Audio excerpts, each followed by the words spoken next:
so I can't actually get anything done. Oh, today. I see better than I Yeah, am. guys, today we're Yeah, not. well, I'm Yeah, much better yeah, at remember so seeing. today I we'll started talk working about when I was dreams, 7 guys. years old, so, And by yeah, the it's made all way, the if you difference. do, I Well, I've believe it's got to let Mama know. Yeah. Two If you polite could interruptions. subscribe Find for anything Nova.Social wrong would be great. Okay. Well, I'm gonna Didn't be hear starting you. philosophy. So. That's okay. I'm being Yeah, polite. well, All right, that's yeah. okay. It's my MO. That might be an advantage. Okay, so I said when we came back, we talk about the flip side of all this dreaming, and it's the nightmare kind of style, right? And so, from what I read in preparation for today, I learned that we tend to have a lot more nightmares than we do dreams. Our dreams, our REM activity, or dream state, has a tendency to be a more anxiety state than it is a pleasant state. So although we can have, yeah, sure. Go ahead. I was going to say, is that a proven fact, or is that just because we tend to remember the nightmares because they might have a bigger Great impact point. in our life? That's a great point. Yeah, please. Yeah, that's typical of memories in general. In general, right. Yeah, we remember the bad things. more So than- remember, one of the theories of sleep was the evolutionary theory of sleep, right? And so like the nightmares would help us prepare for the day. That was another one of the theories, like the preparedness, theory, right? You're getting ready for your day. You're getting ready to prepare for what's important for survival, for your for evolutionary process, the evolutionary kind of style of sleep. The idea there is that the sleep stage is this point where you can like get ready for the day, ready to spring out of bed, prepared for what lies ahead for you that day, right? So like obviously the more dangerous things our brain would have to put a higher emphasis on that because they're protecting us. That lion popped out from that spot in the jungle yesterday. When I'm going by there today, maybe I should watch out, right? So your brain's going to spend probably more energy on that than it would on oh wow, look at the flowers, So it does make sense.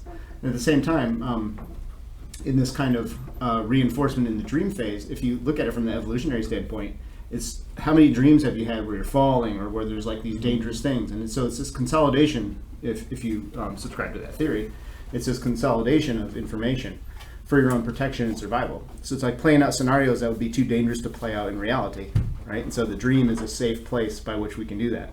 The scary ones we call nightmares, right? So to really get a proper bean count would probably be impossible because you'd have to then find that exact dividing line between what's a dream and what's right. There's maybe no reason to bifurcate it or split it up into even more categories, but let's just call them scary dreams, right? And surely everyone here remembers at some point having a really terrifying nightmare. I mean, I have not met somebody that's never had a really scary nightmare. I mean, unless anyone's willing to say, like, yeah, me, I've never had a nightmare. Really? I mean, I've had nightmares, but they weren't necessarily scary. So the only nightmares I really remember having are directly related to the fact that I always have control over my dreams, except for in these instances. And I remember as a kid, I would always have these dreams where like I would be in control, and then all of a sudden I would start flying up. And I would not be able to change the path of the dream. Like, it would get into the point where I can no longer control this dream, still aware that I'm dreaming. And those are the only nightmares I really ever remember having. And even that's not that scary. Like, I know some people have some really terrifying nightmares. So. Yeah, it makes sense to me. So the different theories were information consolidation, right? During the day, you're taking all this information during the day, and your brain has to be like on point. You have to do your thing during the day. You have to do your daily activity. You have to interact with all these other humans in the environment, and so there's lots at stake. So then at nighttime, though, when we're in that safe spot and we're dreaming and it's deep, and that information it is a logical time for your brain to be able to commit that to deep memory, to commit that to long-term memory. It does make physiological sense if your brain would take that opportunity to do that then. And also do that neural pruning, take away the information that's no longer seen as important and actually prune it away. Despite popular belief, I don't think we actually do remember every single thing that happened to us in our entire lives, right? Now there's some people that really believe in metaphysics say, yeah, I remember everything. It's all in there somewhere, right? Well, I think if that's true, their brain would be the size of the earth, but that's a whole other story. But maybe it is true. Who am I to say? Maybe we can tap into some kind of other dimensional storage space that only happens in our dreams, or who knows? Who am I to say? But I don't think the physiology supports that. But I'm no physiologist, so please. My understanding is that there's a fair amount of evidence that actually the process of remembering tends to alter the memory, Right. so that Absolutely. Memory changes over time, so even though it seems that, oh yeah, I remember clearly, that doesn't necessarily mean that Right. the memory is accurate. Yeah, that's many cases, many cases of people going back after many years, 20, 30 years, and seeing footage of something that they experienced, and they didn't know that footage exists, or they hadn't gone back to the footage in that long. They see that thing again, and many times they don't even believe that's the proper footage from that event, right? Because they're like, that seems like it, but that's not how I remember it, because like Bill just said, the memory, goes over time. Please. I vaguely actually recall reading something about, to that point, that eyewitness testimonies can be not quite accurate at all, Mhm. because when that person is re-remembering what actually happened, Mm-hmm. suggestions from other lawyers and things can actually change the events of what they thought they saw. Yeah, no, that's a nightmare to me. That's terrifying that I can't rely reliably on my memory. But I accept that as a fact, as truth, which is probably a nightmare, right? Ben and then Crystal? I'm sorry, Cosmo then Crystal? I can remember a patient, some doctor was saying that he remembered everything in his whole life, but he could not generalize anything. But he had, so that kind of recall is possible. There is a condition called highly superior autobiographical memory. It is an actual savant condition. So there's plenty of people that do fit the category that you're mentioning, Cosmo. But they do tend to have high deficiencies in other areas. It's a disability. Yeah, it's a disability. No, you can't forget. Yeah, which is an important brain function, which is one of the things that does happen supposedly in the nighttime. We actually do drop some old memories. But how would you know, right? Because maybe look at a journal. I've read my journals in the past and be like, I completely forgot that. Had I not just read that, I would never have known that. I would never have remembered that happened. Yeah. Crystal? I was just going to add to what you were saying, is that there's I forget the name of it, but there's a process by which we fill in information. Right. There's blanks. If there's things that we don't know about a certain circumstance, we just fill it in. And I've seen the studies done on the eyewitness testimony, and it's just completely false. I mean, you can't trust it at all. Because people, if they can't see a person's face, they'll fill in a face. And so it's all different faces that all the different eyewitnesses remember and things like that. Mhm. So it's very, very untrustworthy. So if you were to put me to a lie detector test and threaten my life when I was about 7 years old, I would have sworn that I saw Santa Claus on the roof of my house. I would have sworn it. Okay? But it was my dad with a long broom, just tapping a sound. But as far as I recalled at that point in my life, I saw Santa that night. Right? I saw it. Yeah, he was on the roof. But that's ridiculous, right? Well, maybe it was really Santa. Who knows? Still see him at the mall. Yeah. December. You'll shoot your eye out, kid. Yeah. So what it seems like is that if you take in consideration this idea of evolution has prepared us for this world, over many generations, and so all the functionality that we encounter, that our bodies do, is mostly going to be functional and have a purpose. It wouldn't just be this ridiculous vestigial happenings to us for no reason, all of a sudden I just get this searing pain like I'm on fire. What benefit would that ever present to me, evolutionary? Why would I have dreams about dreams that didn't benefit me at all? Instead I wake up and I'm psycho, right? That wouldn't benefit me. What would benefit me though is if I woke up and my negative experiences were kind of tamped down like the video suggested, right? The associations between information was made in new ways that I didn't think of with my conscious mind. My emotional mind stitched things together emotionally, right? To give me a kind of an emotional feeling for the world, which is important, right? And then thirdly, I had that cerebral spinal fluid in that process of cleansing the toxicity out of my brain. And I wake up kind of with a blank slate, ready to face a new day, with some important memories kind of solidified that helped me in my survival. If you kind of put that picture together, it does kind of explain a lot of these processes, or at least begins to. So, yeah, please. I think Michael was first, and then Cosmo. I have a dream, and it's a recurring dream. It's the only recurring dream I've ever had, and I haven't had it lately, thank goodness. But I used to have it fairly often, like a couple of 3 to 4 times a year, and I don't like it. But I can't remember it.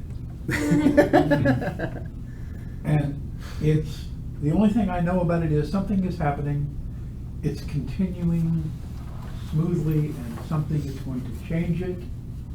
And I don't like the fact that it's gonna change it, but I can't stop it. But then I wake up, and I have no idea what was going on, and then I don't remember it. I just know I had the dream. You just know you've had the same dream, yeah. Yeah. I think I had that experience. And it's like, there was times when I would have it a bit more frequently than usual, like once a month, or maybe even every 3 weeks. And that was like, I didn't like that. I wanted to stop having that dream, but I couldn't think of a way to do it. Then Probably when you ate Chinese food. After a while, well, Bad sushi. I don't think so. Cosmo? I'm thinking that when you're asleep, you go through different phases. And I think you might go through maybe the dream cycle 4 times during your sleep cycle. And we used to believe that it was under REM. If you didn't get enough REM, which is just one part of the sleep cycle, then you would go nuts, go crazy. It turned out that that wasn't true, that it was actually the deepest sleep, which is, I think, D-wave sleep, that is that restorative part of the cycle. You don't remember any of that. Right. There's no dreaming in any kind of thing. So I think if you're talking about this restoring function, I think you should maybe associate that more with the other parts of the sleep cycle, like the D wave part of it. Sure. It seems to me that there is maybe a reason for the dreaming, though. With us, we have this kind of like rigid worldview, a kind of like conceptual bias. And when we come out of a dream, that was just bypassed. We don't have the rigidity of the world. Certainly not. I mean, you can be swinging around in a tree, or you may be a different person in a dream. I think I have an explanation for that. And so you don't have that kind of rigidity, and you don't have conceptual bias. So this couldn't possibly be. It's kind of like it frees you from that rigidity, that conceptual bias, that worldview, and it invites you to think, what the hell does that mean? It breaks it for a second. It kind of like de-hypnotizes you. So, I'll go down the line just a second. I think I can offer an explanation for that. I think that D-wave kind of pattern sleep, that deep sleep, definitely is a restorative portion of majority of the restorative portion of sleep. But I think that then afterward, like that deep REM sleep, where you kind of have the suspension of disbelief, where your cortex, your thinking, your logic kind of fades out for the most part, right? And so now all of a sudden you can fly, or you can experience these crazy things that you wouldn't, different things merging together that never make sense, like I illustrated earlier. Like this happens, I'm sure this is a shared experience. I'm sure everyone in here has had dreams or even nightmares where people or things or events or places or times have come, different times in life have come together into the same arena. It's like, how in the world that there is no connection there, but there is now, right? Your brain has now made a new connection there somehow of that thing. So it's like, it's a way for you to experience imagination beyond, you have to like suspend your belief, almost like watching a magician, right? Like if you watch a magician performance as a little kid, it's magic. Like it is magic. The lady, you saw the lady get cut in half, right? And then put back together. I mean, he did that, right? So like, there's no doubt when you're a kid, that's what happened. You don't know how, or you don't know why, that did happen. You believe it. And then you get older and wiser, and the lady's folded up in the box, and there's another pair of feet, right? And you kind of, if you learn how the trick works as an adult, you're like, okay, and that takes that original magic out of it. You no longer have that suspension of belief, right? And then I think a wise stage in life is when you can kind of move in and out of both of those worlds. When you can allow yourself to suspend belief with your own consciousness, say, I'm going to pretend, I'm going to allow my imagination to accept this as real, and almost enjoy it like a kid again, and go in and out of that. Or even maybe take it to another level and look how the stage lights are working, or how the actual trick is performed by this particular magician. Have all these different facets and have a enriched experience through applying these different principles.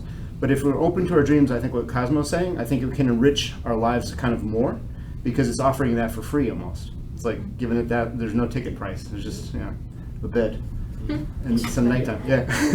Great. So, Kathy, Rachel, and then Bill, a bit on the line. Yeah, I don't know, because I'm not too familiar, but I did hear that hallucinations are a type of dream. Some people that don't get enough REM sleep at night will sleep during the day and it comes as, or dream during the day and it's like a hallucination. This is almost, and I've heard, like if you do like, or if you drink a lot of alcohol, you don't get proper sleep. Sometimes people like might hallucinate, if they're continuously drinking throughout the week or something. LSD works too. So, so I didn't know if you knew anything about that or if that's. Well, I've had in my lifetime, I've had one hallucinatory experience, and that was when I had a fever when I was a kid. I was sick, really sick, and I had a fever. And the TV was on, but I wasn't I was like a stupor. I didn't even know what was playing on the TV. I just know it was on. And I was like in a sleeping bag. And I don't know how to remember this, but and I might not even remember, might not be the correct memory, right? But the hallucination that I had was that my feet were like 500 miles away. Like it was this disassociative like distance. I was looking down at my feet in the sleeping bag, and I could have swore they were like 5 miles away. And I remember to this day, it was like Fantastic Four guy or something, like legs like, half a mile away. It was the weirdest thing. I was like, how am I so long? I was like, and that's the only time. Christmas Eve when you saw Santa? Yeah, it was the same day. Yeah, my first experience with eggnog, triggered the whole thing. Yeah, so I know that people, this happens to many people, and all for a variety of reasons, like food poisoning or all kinds of medical issues or drug taking. It's part of reality. And that brain, like if you haven't gotten any sleep for days and days and days, absolutely, you'll start seeing all kinds of. I've had that experience. We probably all have had the experience where we're super tired and we're like, what was that? What just moved over there? And start experiencing weird things because our brain just has to have that sleep, right? Bill, then Ben. So, and maybe I missed something.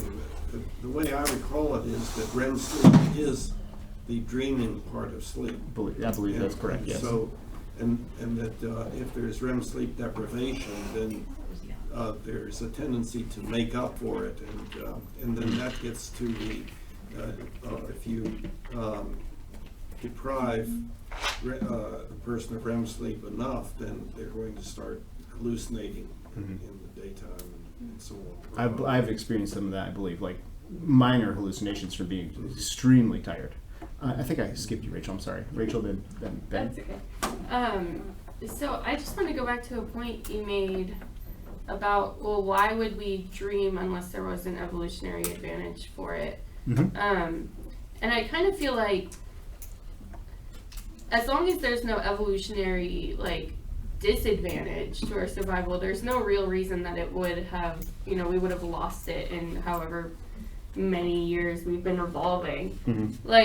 So, I mean, I don't think there necessarily has to be an evolutionary purpose for it. Or that evolutionary purpose could be something related to the social aspect of our lives, or, I mean, who knows what.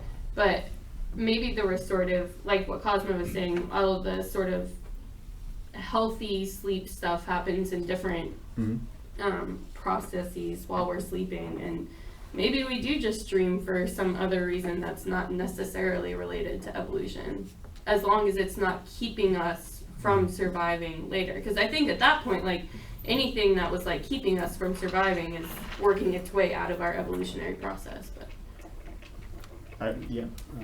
Ben and So Michael. I'd like to know how you answer the question, am I dreaming? Like, if you happen to ask yourself, am I dreaming while you're dreaming? I mean, I often answer that question wrong. Like, I'll remember, hey, I can fly right now, but I remember flying lots of times. For years and years back, I remember flying, so I must be awake because I remember doing that. So I'm wondering, maybe there's some simpler process, like, if you flip a bunch of coins and 90% of them land heads, that would not happen in reality. But I figured if I did so in a dream, I just remember what normally happens when I do that. So, I mean, Well, I don't suggest this, but one thing could be if you could fly in your dreams, just try to fly, and if you're not dreaming, you'll find out. yeah, but sometimes I can, sometimes I can't. I think you know what I mean. Apparently there is one clue with that. If you try to flip a light switch and nothing happens, if it's, now in reality, that could happen in reality because the bulb could be burned out, but if something isn't working right, then I've heard that repeatedly from different places, that's a clue that you're dreaming. Well, If you flip maybe the I'm light strange, switch but and machines nothing's tend to work in my dreams. Cool. Michael, then Cosmo, and then Steven. It's one of my usual soapboxes that I cannot avoid leaping on. Evolution doesn't have purpose, it's just consequence. It may be that folks who dream have more children than folks who don't, but they aren't having more children because of their dreams, it's just a coincidence. And That's not necessarily true. well, but the fact is that it's not a plan. It's not survival of the fittest, it's procreation by the survivors. They had more children because they didn't die. So, Maybe not they didn't die because they dreamed. not trying to plug this, but next week that's exactly what we're talking about. That's the topic for next week. Just what Michael just said. This idea about what is this consequence of this evolutionary process. It's exactly next week's topic. So, thanks for the shameless plug. Cosmo. I think what Ben was talking about is the problem I don't have too much. That is how I tell that I'm awake. Actually, if you want to practice dreaming, the idea is to make your waking self more like the dream self, and the dream self more like the waking self. And what you want to exchange across that boundary there is the imagination from the dreamer to the awakened person, and you want to take the control of the waking person and move it over to the dreamer. So when the dreamer has control, that's lucid dreaming. But there's that other thing where you get imagination from the dreamer into you. And so in order to become a good dreamer, you practice your imagination. You imagine things, changing your size, changing your body, changing all the circumstances around you. Get practice in doing that. Okay, so in essence, what you're doing is you're bringing them together and benefiting from the imagination there. And so what happens then is you start to have visions. The dream that is awake is a vision. And they can really be profound. Nice. Steven? Yeah. Everyone was in a contemplative state. That was cool. It's like group pause everyone was thinking about. Thanks, Cosmo. Cosmo, I found that to be somewhat possible in more deeper contemplative states and things that I've done over the years.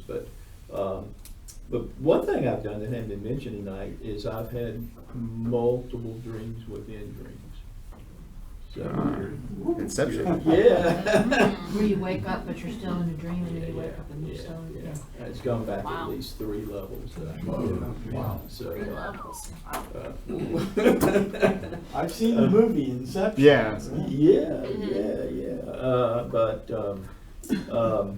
Rachel and I will come in after you with our lucid dreams. So I can't talk to people in Rock Hill, but anyway. A little too far out for Rock Hill, but anyway. Anti-inception zone, right? Yeah, something like that. But yeah, I've had that. But anyway, what I was raising my hand to say is the whole thing about memory. I find that very interesting too, just like dreams, because again, memories are in the immediate awareness, and it certainly kind of gives us this out of a linear view of time, but in these more contemplative states, I don't experience that linear view of time. And I guess when I was sort of beginning and talking to some folks about it who had similar experiences, I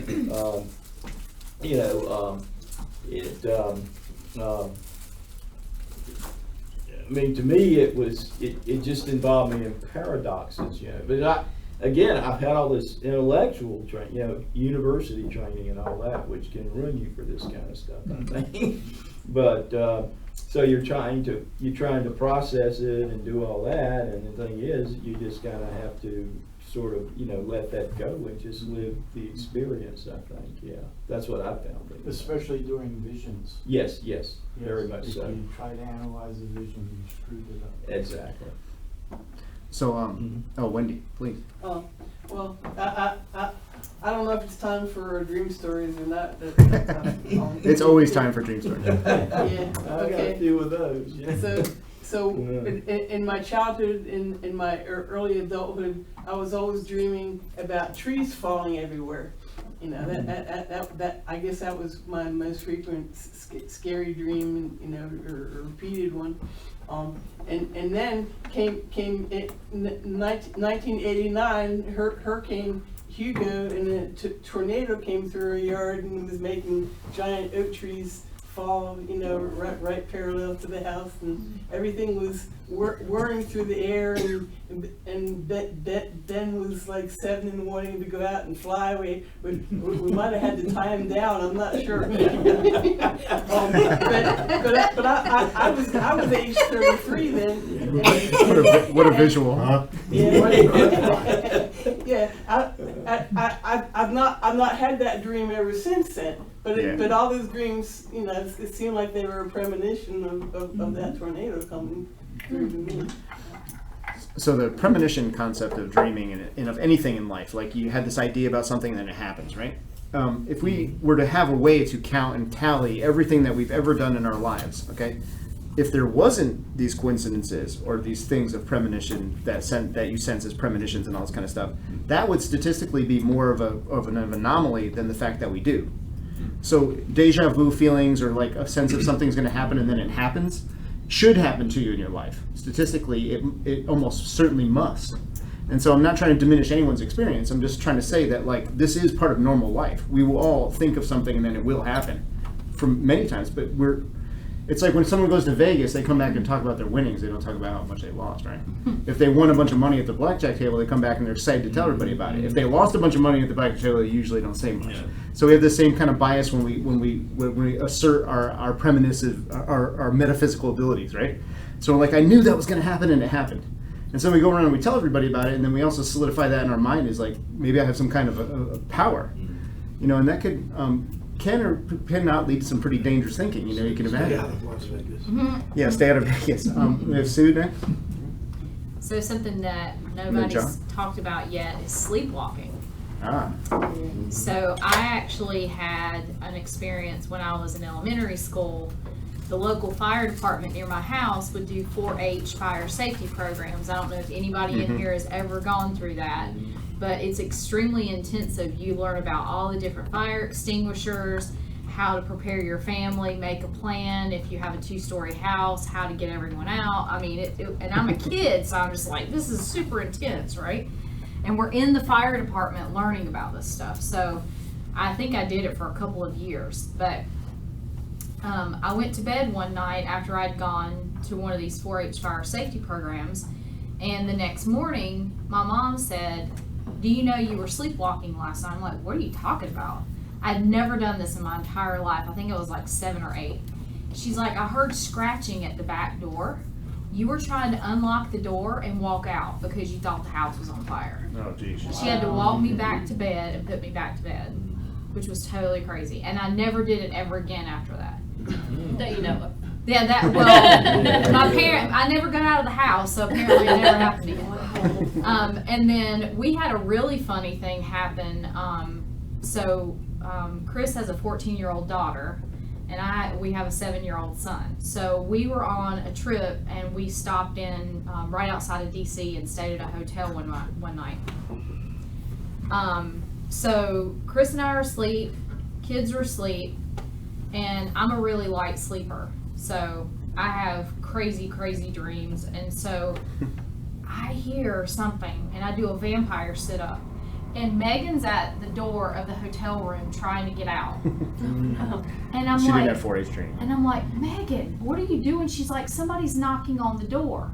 I said, "Don't answer the door. Come to find out, she's asleep. She has no concept of where she is, right?" Then the next night, my son is dead asleep. He gets up. We think he's going to the restroom. He completely stops, gets out of the bed, pulls his pants down, goes to the bathroom. He has no idea where he is, pulls his pants back up, crawls back in bed. Had no idea he'd even done it. We're talking to him.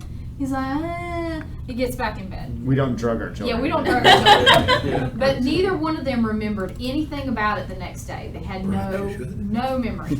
And it was just the craziest thing ever. And it was in the same hotel 2 different nights that this happened. But the kids have never done that again. It was just the most completely random thing. But I think sleepwalking is a huge thing that most people don't really talk about. But I think a lot of people end up doing it sometime in their life. So sleepwalking, formerly known as somnambulism, is Yep. a behavioral disorder that originates during sleep and results in walking or performing other complex behavior as well as sleep. It's much more common in children and adults and is more likely to occur if a person is sleep deprived. So we're on the road for, it kind of makes sense, yeah.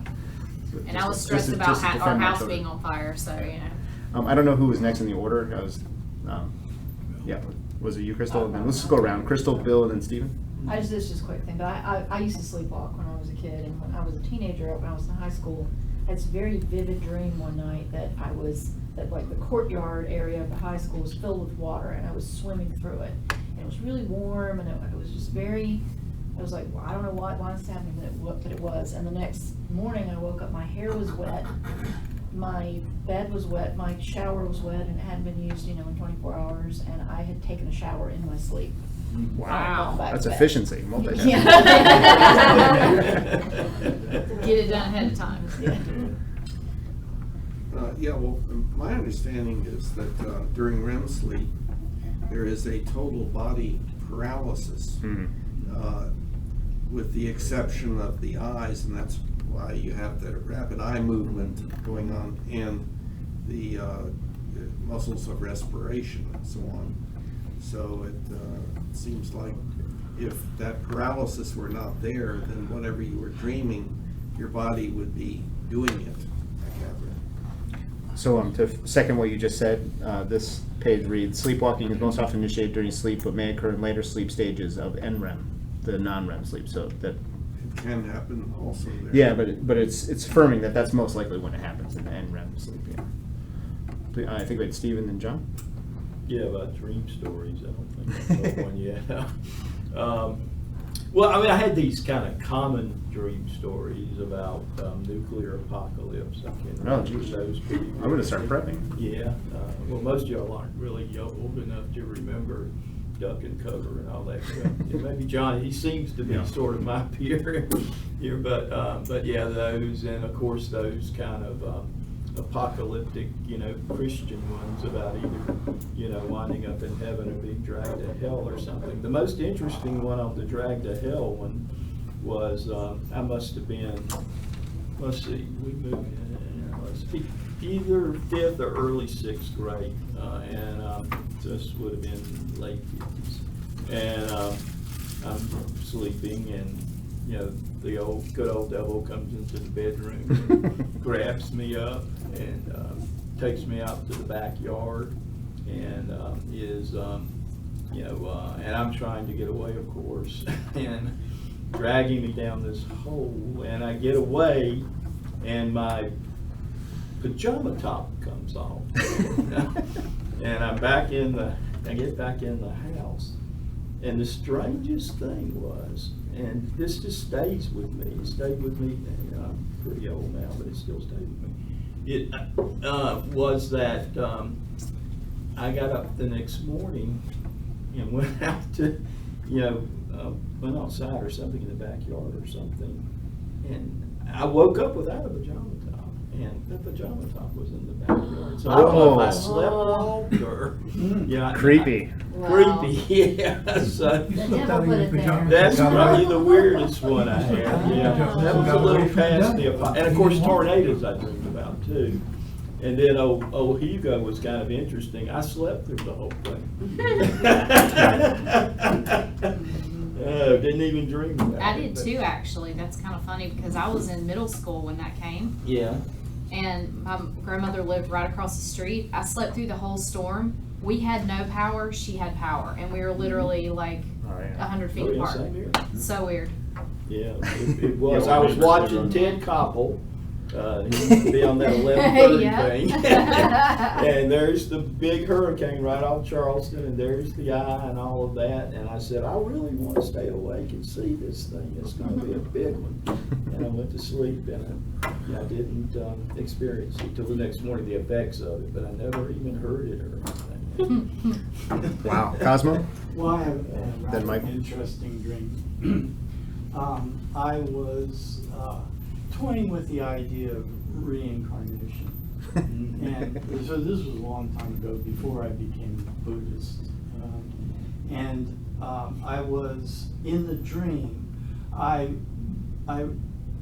had the feeling that I was kind of like a cultural hero to the village, and that I was in Bali, in Indonesia, and that I was buried in the ground.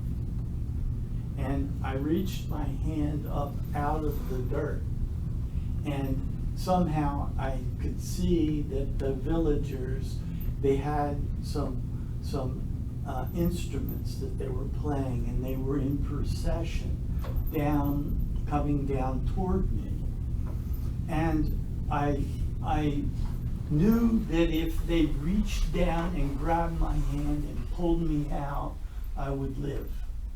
But if they passed me by and didn't pull me out, I would be going on to my next reincarnation.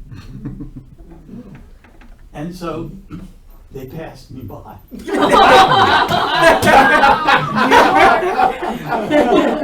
They passed me, the rats! I guess I wasn't that much of a cultural hero. That same thing happened in Thriller video. They Huh? did pass me by, and Remember the hand comes out? and so that was the dream. But then, you have to manifest the dream. Uh-oh. And about 20 years later, I went and I took a trip to Bali, Indonesia, around the world, the other side of the world. And I had studied after that, a little bit about Bali, and I had this kind of feeling that I was a puppet master. Now in Bali, the puppet masters are the teachers of the culture. They would do the Ramayana story epic, and they would do it with these puppets. So I went to Bali, and the first thing I did was to go to one of these puppet plays, and I was jet lagged and I couldn't understand what was going on there. So it was just a blur. But 2 days later, I'm going back there, I'm going to get this thing. And I arrived early, and the puppet master looked at me and said, "Would you like to come back with me?" Wow. So, the audience is out there, where you guys are. There's a a screen, and lights, and he puts the puppets on the screen. He sings the songs, he does the voices, there's a little band here, and I'm right behind him looking at this thing. And I'm feeling, wow, this is it. I was a puppet master in Bali. So that's creating the dream. It's bringing it in. And then at the very end of my trip in Bali, I went to a medium and got her to read my past life. And she said yes, and that I was in Bali. And she also said that that I went at this rather unusual temple, and it was a temple to Brahma, where most of the Balinese go to Vishnu, which is the god of death and reincarnation. Brahma is the god of creativity, and that makes a whole lot of sense to me. And so, once again, it's kind of like, how do you interpret your dreams? So if I have a really strange dream, I can interpret that as a past life, because I do believe in reincarnation. So that is within my worldview.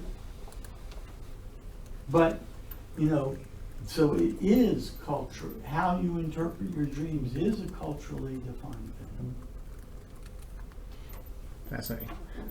So Michael, before I get to you, I want a chance for Tim to have a chance to speak, Carla and Linda. I don't think any of the three had a really chance tonight. You got anything, Tim? No, good. No? Good. Okay. Tim just really likes to take it in sometimes. Linda, do you have any dreams or nightmares you want to share with the group? No, but I do wonder about past lives sometimes. Why do people gravitate towards certain things? Or maybe they're dreams that you don't remember when you wake up, but they're in there somewhere. I have a propensity for Egyptian things. I don't know why. So I don't know. It just makes me think. If there's dreams that I may not remember, that are in there, but I don't actually cognitively remember them. I don't know. Interesting. Very interesting. Maybe if you try the dreaming backwards, you'll start to reveal some layers. Carla. I made a comment at the beginning of the evening to Cosmo that I couldn't recall having any good dreams, defined as happy dreams. I've been sitting here thinking about what everyone is saying. All the input is marvelous tonight, by the way. I'm so glad so many people are here to share. But I'm thinking about it, and I never managed to fly, but I was able to push the air down, holding my hands just so, and pushing a number of times to just get out of reach of something horrible about to happen to me. Somebody grab me down. So that I consider a happy dream. Because now there's a technique to it. You've got to do it fast enough. So that's a happy dream. And then also, it must have been happy dreams when I was awakening to talk to myself enough, like, don't wake up, go on, you want to find out what happens, you want to get to the end of this dream. I could never direct the dream, though, to where I wanted it to go, so I don't remember a happy ending. I do remember falling back to sleep, but I don't remember awakening like, I did it, none of that. None of that. And then I have an overall view that's a little bit pessimistic about humankind. And I think what we call our waking moments are actually our dream states, because we're so busy with living that we don't get a chance to think about it. And our true state is the dreaming and the reconciliation that we get, even if we don't remember our dreams. It's where our mind gets a chance to be itself. Our memories get formed, and it may not always be happy ones, but if you if you incorporate, like you're saying, let the waking state and the dream state interact with each other, if you just say, this is a part of me, and accept it, it's okay. There's no perfection in either the waking state or the dream state, so incorporate it. So that's coming from what you said earlier. Okay, thank you. Very interesting night. Do you think that's an opportunity for people to be vulnerable within their dreams? Maybe that's. Oftentimes, whatever it is that you won't allow, or you can't allow, or you don't have the opportunity to be in your waking state, yes, I think that's part of it. So your name is Albert? Yeah. Yeah, so Albert, then Sue, and then we'll close with Michael's comment. I want to make sure he gets in. So I just had a quick question. For those of you that experience deep lucid dreams where you can choose what you do or what you don't do, are you always aware that you're in a dream state? Because from my experiences, I don't know that I'm dreaming. I just, it's just my waking hours as far as I'm concerned. So all those choices that I have to make or I'm forced to make, they're that much more meaningful to my well-being, I guess. But then I realized I wake up and it was just a dream, right? But then sometimes it makes it that much more intense because when you're in there, that's your life, you know? So I'm curious if anybody else experiences that, or do you guys know that you're in a dream state while you're experiencing it? 100% no. Yeah, I've never That's my had a experience. dream where like I didn't know I was dreaming, I or like it have the felt same like real experience. life. Like I've always known I was dreaming. I've had some nightmares that are like, I mean, they're bizarre when you wake up, but when I'm in them, they're so real.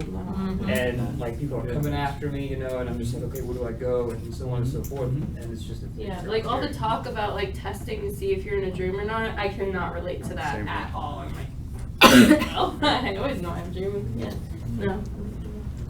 I would love to know more about the science of that for sure. Yeah. That's fascinating to me. Sue, and then Michael? So going back to Cosmo's conversation about reincarnation, I actually saw a documentary. There was this small boy who lived in the UK that would be talking about these random things, and at first his parents didn't really understand like what was going on, and then all of a sudden he started talking about this house and these other parents and these other siblings, and he didn't have any siblings. He was an only child. He's very young. He's like, I don't know, 6 or 7 years old, but he has these full stories about this other life. And so he started giving great detail about this one specific house and his room in it and the where it was located. And they did research, the parents did research and found out that this place existed. This house was real. There were things in the house that no one he would never been prompted unless he had seen it himself. Like there was no way that this child could retain all this intricate detail about this specific location and his parents and the other siblings. And so his parents took him to the house. They found it, they identified it, the people that owned the property, they allowed the child to come there, and everything came together. They had photographs of the people that owned the place, that previous generations had owned. It was out on this remote island, and so this child had extremely vivid detail about everything. So they believed that somehow, some way, he had some type of reincarnation where he had been part of this family and then was born into this new family, but retained those memories when he got older, because a 6 or 7 year old child could not remember all of the stuff that he was talking about unless he'd actually lived that life. So what do you guys think would be an explanation for something with such a young child having this type of event? Crazy. Maybe we can put a link to that in the thing. So Michael, and then I guess we'll close on. No, we'll it's close a on Crystal. documentary. It was pretty interesting. So I don't want to go over too long, so we'll do Michael and then we'll close on Crystal. If that's okay with you, Crystal. I want to ask Sue something at the end. Yeah, sure. Okay. I just was going to tell the story of a dream that my mother thought I had. It's a funny way to describe it, but there was this story I heard all my life. I don't remember the incident, but I was less than 3. And my mother said she woke up to me yelling and realized that I was out of bed. And she got up and she opened the door, and I was running up and down the hall yelling, "Who's shaking the house? Who's shaking the house?" And to hear my mother tell the story, the way that works is immediately after that there was an earthquake. We lived in Japan. There was an earthquake. And the thing that gets to me is that since that length of time, I have learned a good bit about earthquakes. And there are very often extremely high frequency vibrations that occur before an earthquake. Animals can sense. And I had the smallest eardrums in the house.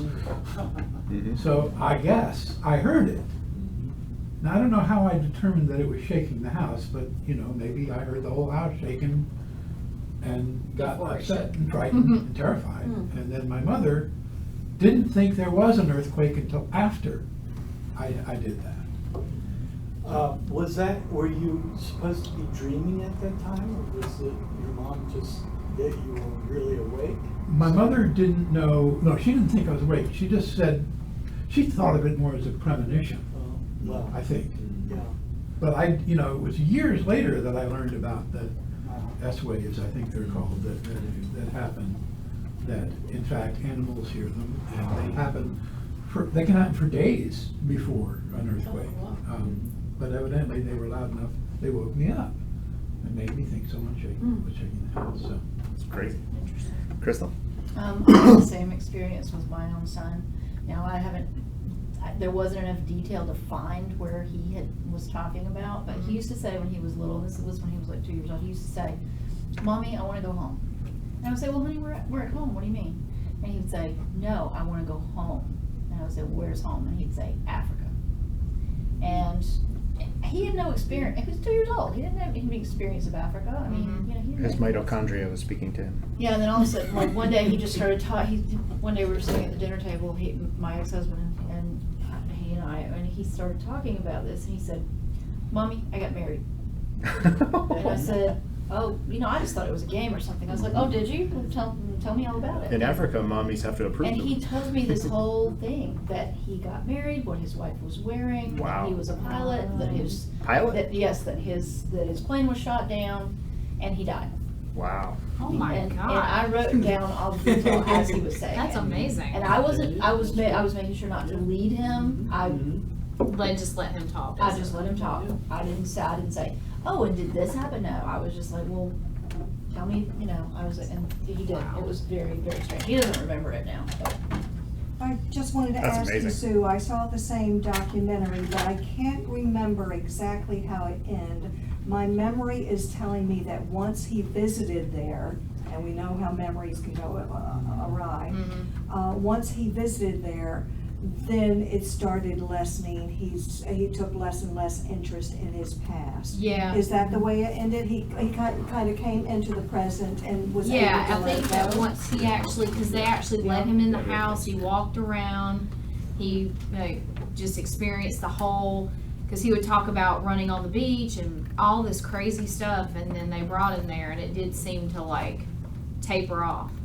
We'll try to find that documentary. Yeah, and post a link on the message board. Yeah. Oh, yeah, that'd be great. Actually, if you want to see kind of a movie about that, Kundun, Kundun, Kundun, it's about the Dalai Lama. Yeah. The Dalai Lama has to actually prove that he is the reincarnation. And so the Dalai Lama has been reincarnated 65 times since he was born. and he says he may not do it again. I don't know. I have to search He's to see not if it's going to the end actual up in one. China. Yeah. Just like I think I think it might be this UK. Yeah. Anyway, so thanks for coming, everybody. Today, we do stay and talk if everyone wants to. We don't quite close the doors, get the hell out. We don't do that here. a lot of times we chill out and talk for a while. If somebody said something that really caught interest, we break off into little groups and have sub conversations sometimes. There's no time restraint, so whatever you feel comfortable with. But we're officially done. Next week we're talking about what I call the living universe. It's a theory of life about an evolutionary process that's a cyclic, that involves all the way from Big Bang all the way through to kind of a celestial existence, all the way back to kind of recycled Big Bang. So it's like a looping idea of evolution, which is a really interesting theory. I came into it years ago, and it should lead to a fascinating conversation. So That's next week. Yeah. I had a question. Yeah. You talked about, I actually don't have any cash on me, but you were talking about, can you put something like a PayPal or any type of address on the meetup itself? Sure, I can do that. Yeah. Or they can I'll go do it to too. us, they can You bet. Thank Thanks, you, that's Linda. really Yeah. interesting. You're Yeah, welcome. thank you for Nice to coming. meet you. Nice to Thanks meet for you. coming. Thank you, Mike. Hey, Ben, can you hit the link? Yeah, I'll try to come. I don't know what I'll do. Tuesday. Sorry. I'll try to read some of the stuff. Pull it back up. Oh, sorry. Stay in touch with me. Let me stop the live stream. Do you have my email or? Do we still have Saturday meeting? We were gonna talk to you Yeah, about that, I'll talk actually. So Chris is thinking about moving it to Wednesday night.